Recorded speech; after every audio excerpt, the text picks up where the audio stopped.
Saint Teresa of the Roses, I will come to you each night, near the altar in the chapel.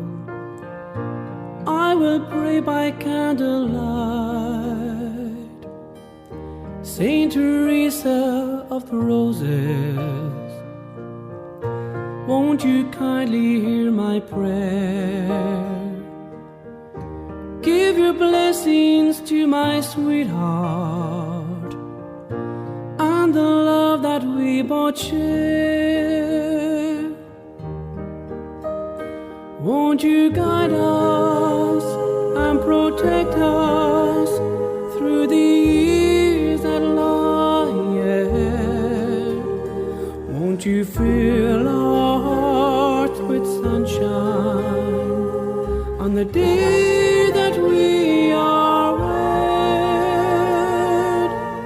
You're the little flower of heaven, guiding all who come to you. Saint Teresa of the Roses, I know you'll make my prayer come true. Jien Sister Teresa nsellimla kun il-eka l-programm ieħor Santa Teresa tal-Bambin Ġesu tal-Limna. Il-paċi miegħek. Insejħu Trinità Qaddisa fostna fl-isem tal-Missier u tal-Iben u tal-Ispirtu Santu. Amen. Ninġabru eżis semmija biex flimkien ngħidu din it-talba sabiħa. Alla ta' mħabba blaqjes intwett is-saltna tiegħek li ċkejknin u lumli. Ejna nimxu fi triq tal-fiduċja li qed tallimna Santa Teresa tal-Bambin Ġesu sabiex bit-talb tagħha aħna naslu biex narfu il-glorja tiegħek għal dejjem bi Kristus Sidna. Amen. Eżis sembija nkomplu nimxu ekku fl-istorja ta' din il-qaddisa tagħna meta hija tant ferħana qed naqraw kapitlu 8 li hija kienet tant ferħana li qalet fl-aħħar il-jum sabiħ tat-tiġ tiegħi kien wasal.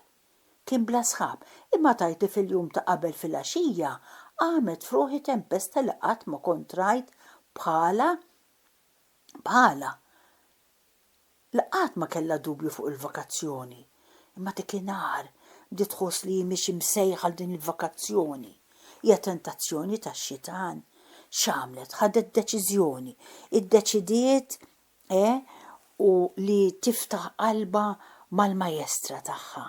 Sejħitilha. U l-aħħar darba li iltqajna ħallejnihom hemm kif ħajibdew jiddiskutu bejniethom.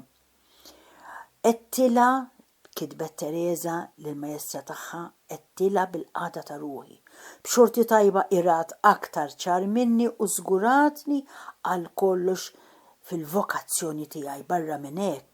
L-att ta' umilta li kont għamilt ħarrab lid-demonju li forsi kien ħaseb li ma kontx sejra nasal biex nistqar it-tentazzjoni tiegħi.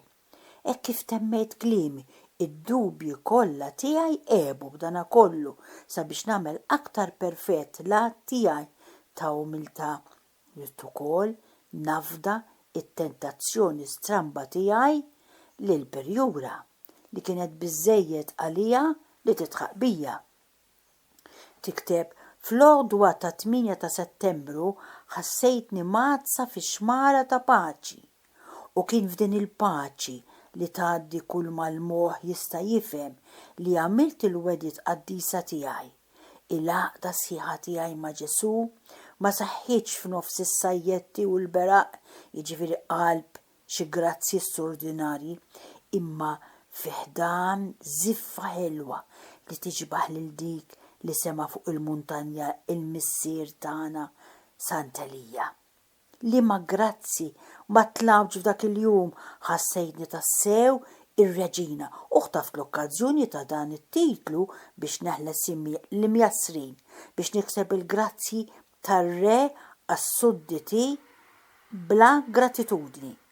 50 kliem biex neħles l-erwieħ kollha mill-purgatorju u nikkonverti lil midin bi. Tlabt ħafna wkoll għal-madri tiegħi, għal-ħuti l-eżiż, għal-familja kollha, imma fuq kollox għall-imsejken missieri. Hekk imġarrab u hekk qaddis.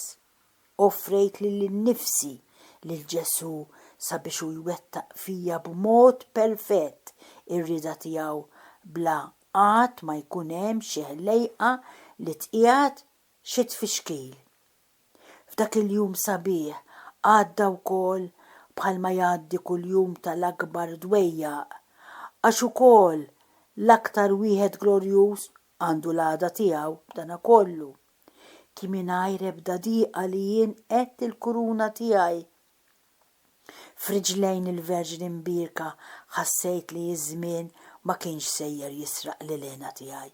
X'festa sabiħa dik ta' twelid ta' Marija biex fiha ssir il-arusa ta' Ġesu. Festa tagħha Tereżina għamlitha fil-festa ta' twelid ta' Marija. Kienet iċkejkna Verġni Mbirka tajt ta' jum wieħed li jippreżentat il-fjur ċkejken tagħha li ċkejken Ġesu. Kollox kien ċkejken f'dak il-jum minħabba l-grazzi u l-paċi minn barra l-grazzi tajt u l-paċi li rċevejt. Dak ma kienux ċkejken tajt.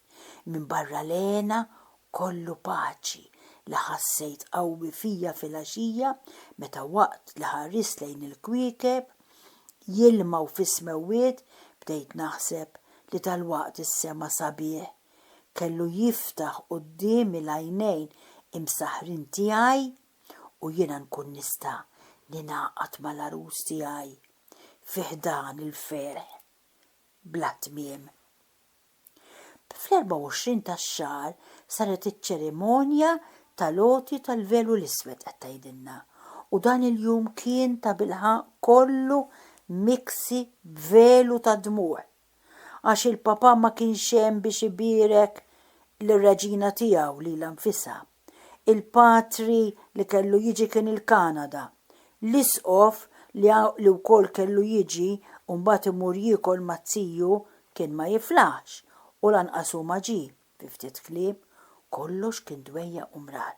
B'dana kollu il-paċi, dejjem il-paċi kienet hemm fil-qiegħ tal-kalċi. F'dan il-jum Ġesu ħalla li jiġrili li ma stajtx inżomm id-dmuዕ u dan id-dmuħ tiegħi ma femuħx.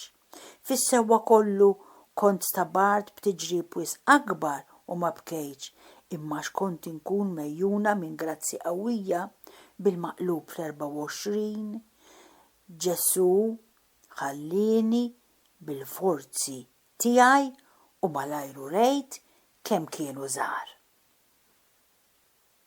8 ijiem wara l-għoti tal-velu tiegħi kien hemm iż-żwieġ ta' Jen hija l-kuġina tagħha.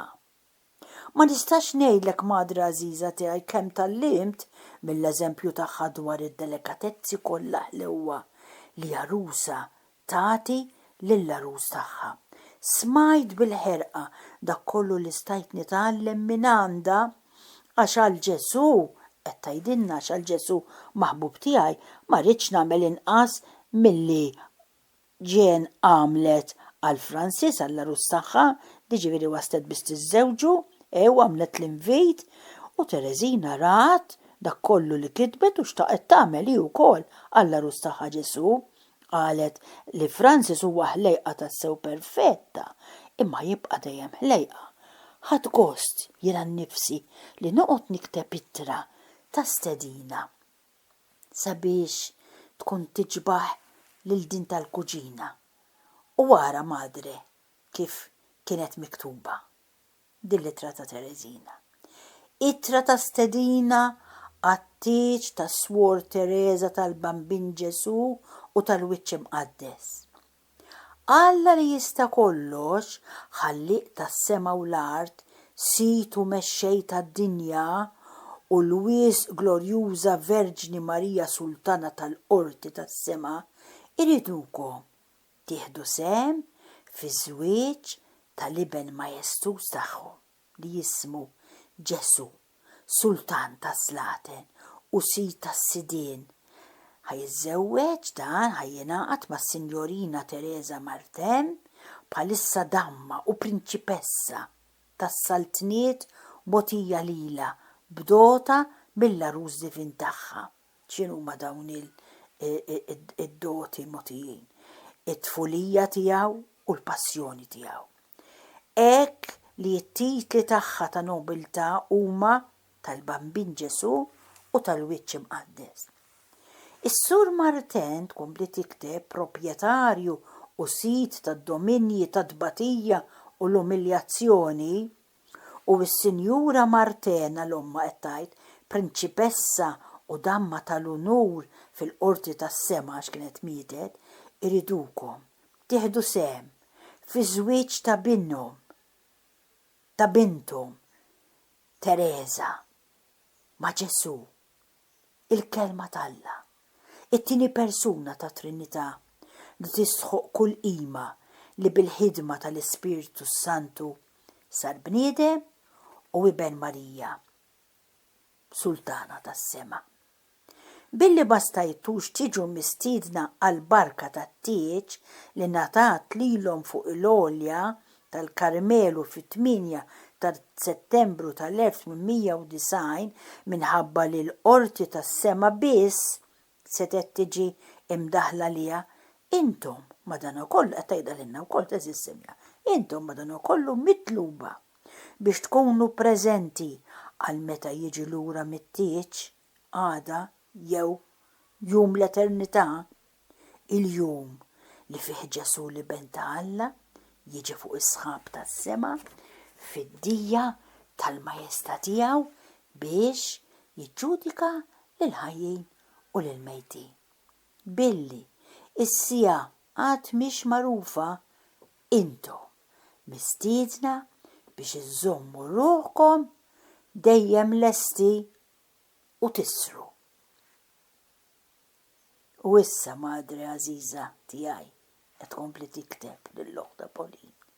X'hemm aktar li għandi ngħidlek. Sibt li kont temmejt din l-istorja tiegħi, imma għadni ma qed xejn dwar Elena tiegħi li sirt naf li l-qaddisa tagħna Madre Genoveffa di kienet suru qaddisa. Din hija grazzja li ma hemmx prezza.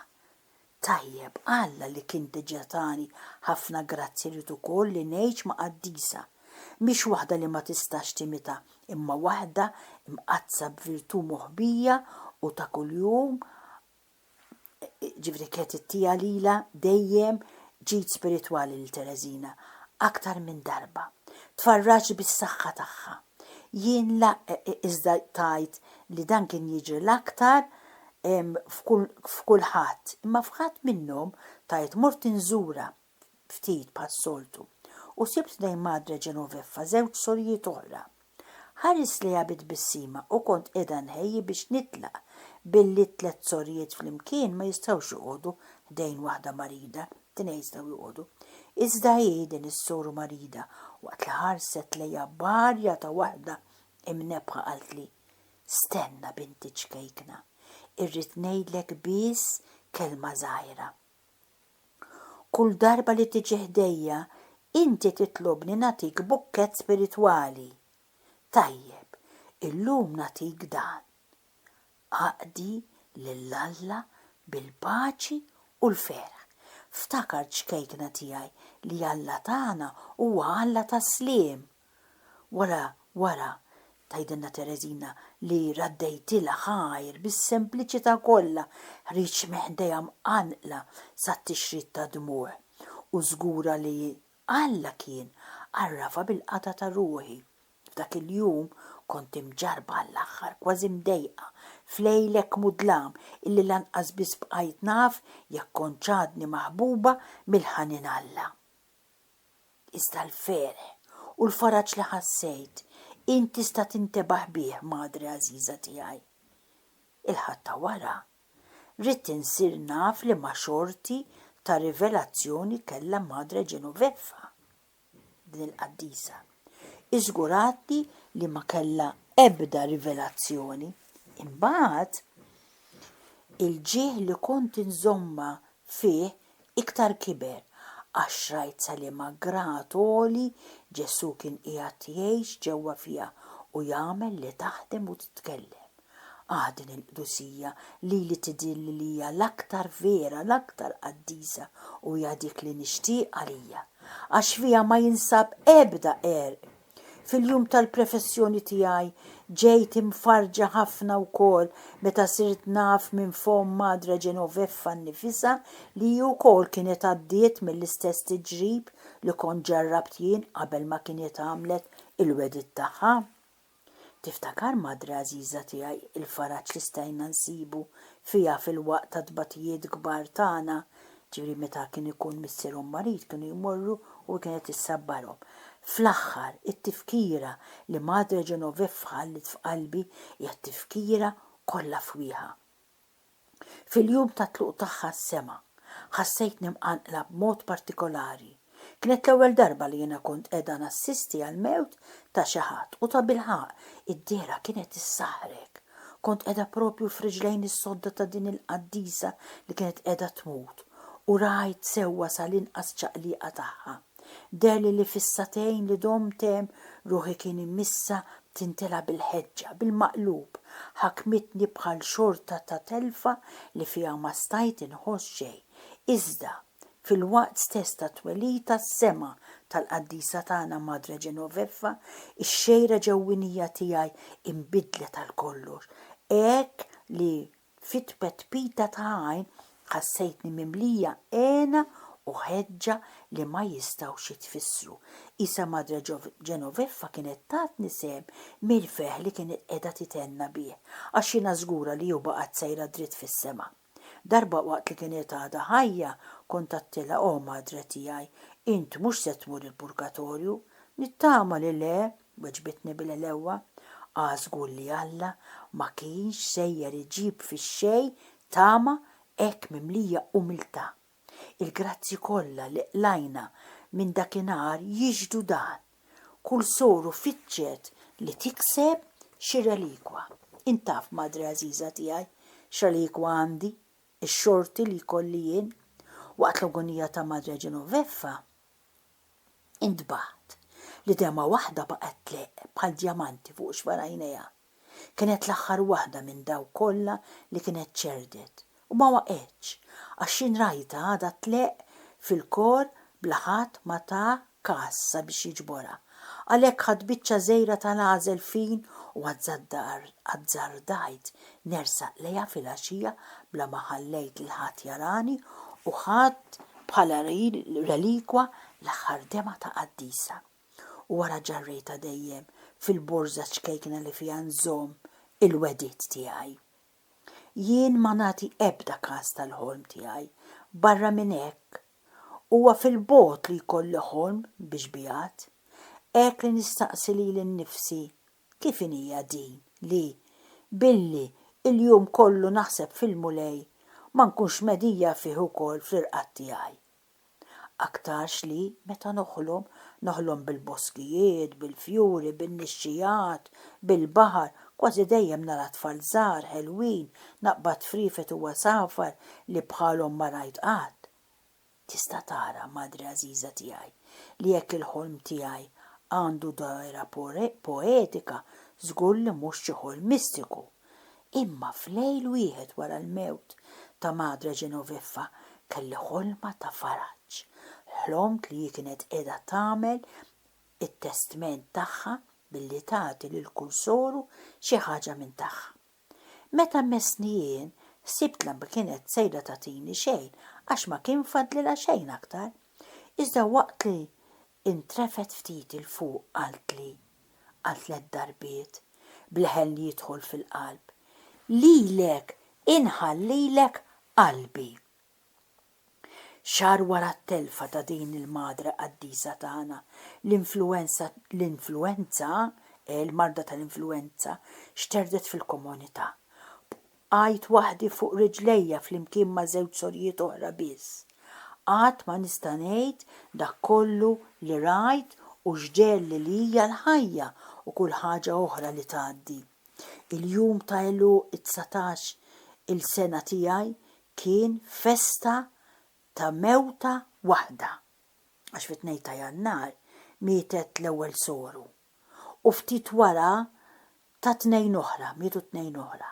Dak iż-żmien kont nieħu ħsieb tas-sagristija waħdi minħabba li dik li kienet l-ewwel waħda f'dan l-uffiċċju kienet marida ħafna, għalhekk kien immisslili li nħejji kollox għall-funerali, niftaħ il-grada tal-kora l-Qudiesa. Alla tani ħafna u ħafna grazzi sabiex iżomni qawwija f'dak iż-żmien. Illum nistaqsi lili nnifsi kif stajt nagħmel bla biża' dak kollu li għamilt. Il-mewt kienet is-salta l-kullum kien. Lil dawk li kienu l-iktar batuti kienu jieħdu ħsiebhom u dawk li bil-kemm kienu jifilħu jitkaxkru. U hekk kif xi soru kienet tieħu l-aħħar nifs kien ikollna nitilquha weħeda. Darba, meta qomt filgħodu bħal ħassej ġewwa fija li sur Medalena kienet mietet. Id-dormitorju kien fid-dlam u ħadd ma ħareġ miċ-ċella. Fl-aħħar tajta li nidħol f'dik ta' Suor Madalena li kellha l-bib miftuħ. Malli dħalt, rajta għadha libsa mixħuta fuq is-saqqu tagħha. Ma kelli ebda biża'. Meta rajt li ma kienx fadalli xama, mort infittex waħda, kif ukoll kuruna tal-ward. Fil-għaxija tal-jum li fih mietet il-madre, dik li tiġi wara l-madre sotto perjura aw miktub, kont waħdi mal-infermiera. Ħadd ma jista' jġib quddiem għajnejh il-qagħda kera tal-komunità f'dan iż-żmien. Dawk li baqgħu fuq riġlejhom seta' jkollhom xi ħjiel ta' dan, imma f'nofs din it-telqa sħiħa jien ħassejt li Alla kien qiegħed ħarisna. Kien mingħajr sforz li dawk li kienu qegħdin imutu għaddew għal ħajja ħjar. Ek li mill-ewwel wara mewthom wiċċhom kien jieħu dera ta' għena u paċi u qisu kien juri li kienu reqdin xi raqda ħelwa. U hekk kien fis-sewwa kollu għax wara li s-sura ta' din id-dinja tkun għaddiet għaliex qed tgħidilni żissemmija. Huma għad iqumu biex jitennew għal dejjem bil-għaxqiet imħejjija għal-mażulin. Matul dan iż-żmien kollu l-komunità kienet imġarba b'dan il-mod jinkelli l-faraġ li ma jistax jitfisser li nitqarben kuljum. Kemm kienet ħaġa ħelwa di. Ġesu fis-sidni għal żmien twil, ħafna aktar milli lill-arajjes fidili tiegħu għax hu ħalla li jagħtuhuli meta l-oħrajn ma kellhomx il-ferħ li jilqgħu fihom. Kont ukoll ħinja bosta li miss il-vażi mqazza u li nħejji il-biċċi żgħar tal-għażel li kellhom jilqgħu fuqhom lil Ġesu. Ħassejt li kelli nkun imħeġġa bosta u kont niftaħar ta' sikwiet dan il-kliem li ntqal lil-Djaknu Qaddis. Kunu qaddisin intom li tmissu il-vażi tal-mulej, ġifieri l-affarijiet sagri tal-Ewkaristija ta' fuq l-artal. Ma nistax ngħid li sikwiet kien ikolli xi faraġġ waqt ir-ratt il-ħajr ta' wara tqarbin, forsi huwa l-waqt li fih inkun inqas imfarġa. B'dana kollu jiena nsib li din hija ħaġa minn hawn lid-dinja la darba jien offrejt lili nnifsi lil Ġesu mhux bħal waħda li xtaqet xi faraġġ għalija nfisha fi-żjara tiegħu imma bil-maqlub biex noġob lil dak li jingħata lili. Nistħajjel li ruħi hija art ħielsa u nitlob lill-Verġni Mbirka biex neħħi l-imbarazz kemm sabiħa din nitlobha kuljum jien qabel nitqarben naħseb minn hawn ħatta. Nistħajjel li ruħi hija art ħielsa u jiena nitlob lill-Verġni Mbirka tgħidilna Tereżina nagħmlu aħna wkoll biex tneħħi l-imbarazz li jista' ma jħallix ħielsa lil qalbi. U mbagħad nitlobha bil-ħniena biex innifisha twaqqaf tinda kbira ġo qalbi li tistħuq lis-sema u li ssebbaħa bit-tiżjin propju tagħha. Fl-aħħar nistieden lill-anġi u l-qadisin kollha sabiex jiġu jagħmlu kunċert mill-aqwa. Jidilli li meta Ġesu jinżel f'qalbi jibqa' ħini li jarah mill-qwa hekk tajjeb u jiena wkoll inkun ħinja. Dan kollu iżda ma waqafx li jiġi jżurni it-tixrid ta' moħħ u n-nas. Imma meta nkun lestejt irratt il-ħajr tiegħi u nara li nkun għamiltu hekk ħażin, ara x'tagħmel? Nagħmel il-fema li nibqa' l-jum kollu ratt il-ħajr tiegħi.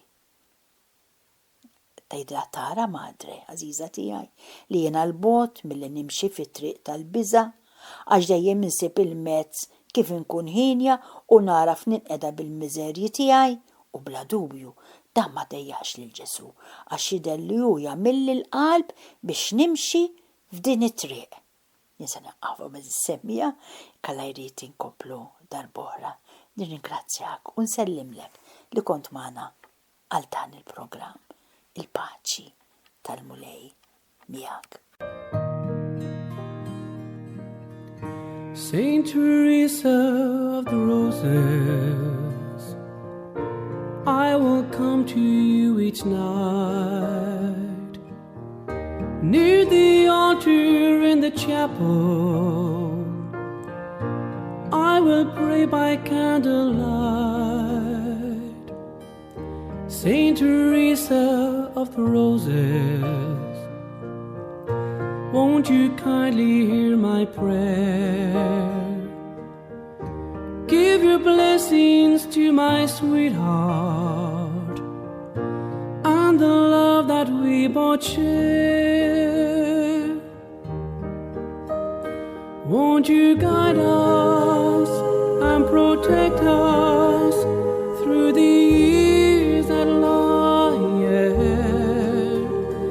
Won't you fill our hearts with sunshine on the day that we are wed? You're the little flower of heaven, guiding all who come to you. Saint Teresa of the Roses, I know you'll make my prayer come true.